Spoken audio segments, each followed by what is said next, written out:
Shovel Knight is a 2D side-scrolling platform game which has roots in many of the NES's greatest titles. Aspects of DuckTales, Mega Man, Super Mario 3, and Castlevania are not difficult to spot. As much as its roots are firmly implanted in the classics, it still does branch out and create its own magic. The plot of Shovel Knight goes a little something like this. Shovel Knight and his partner Shield Knight are two legendary adventurers. While questing through the Tower of Fate, disastrous events take place that cause Shield Knight to be sealed in the tower. Distraught, Shovel Knight goes into seclusion. In his absence, the Enchantress and her Order of No Quarter grasp control of the land.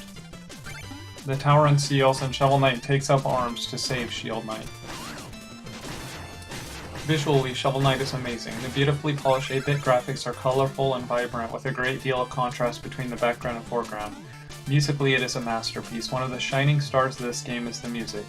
Jake Kaufman composed most of the chiptune melodies. The music in the game is very reminiscent of something you would find in the Mega Man series, and why shouldn't it be? Mega Man composer Manami Matsuma composed several tracks for the game. The controls for Shovel Knight threw me off at first. The jump button felt like it should be the attack button and vice versa, but I got used to it after a while. If you have a problem with the buttons, you can reconfigure them under options. The Knight's movement throughout the game is very fluid and his jumping ability and handling is great. The shovel that is wielded in the game can be used to hit enemies, dig through dirt, and dig up treasure. Taking a page from DuckTales, the shovel can also be used to pogo on enemies and objects. One of my critiques about the game would be that the shovel as a weapon does not provide enough angular strikes. If an enemy is coming at you diagonally from the sky, you cannot swing your shovel upward to hit them as easily as, say, Simon Belmont's whip could. The game does have an old school level of difficulty. If you are prone to game rage, be careful because this game can really push your buttons.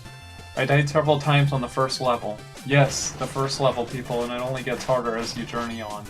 The levels in this game are challenging, as are the bosses. You may have to fight a boss more than a couple times to learn their pattern and devise a successful strategy to defeat them. While the game is difficult, the programmers haven't completely left you without help. Each level does have multiple checkpoints, so if you die, and you will over and over again, you can start right back at the last checkpoint. Now with these checkpoints, you do have the option to use the checkpoint, or you can break it for treasure. If you do decide to break it, it will not save your place in the level.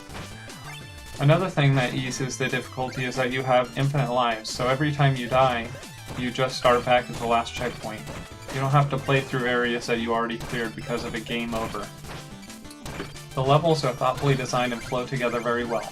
Like Mega Man, every stage and boss is themed. Each level has many hidden walls and side routes to travel to gain extra treasure and items. The map that you traverse between levels on is reminiscent of Mario Bros. 3, complete with enemy stages that move around and block your path. Towns are situated in between stages in Shovel Knight. In these towns you can purchase things that allow you to expand your health bar or carry more magic. Special items and attack upgrades are also being peddled. The weapon upgrades include the Flare Wand, which allows Shovel Knight to shoot spears of fire across the screen at distant enemies, and the Dust Knuckles, which are able to punch through sand, rock, and ice, to name a few. Shovel Knight is the first game released by Yacht Club Games and was developed using funding gained on Kickstarter. The original goal was $75,000, but when all was said and done, Yacht Club Games had received over $311,000 towards development.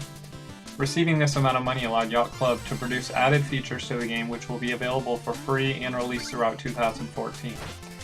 Shovel Knight is a game that would have cost $50 in 1990 but only costs $15 today. It is a stunning amalgamation of old school graphics and design with a new school twist.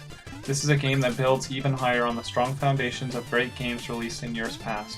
Shovel Knight is a new adventure game that will really take you back.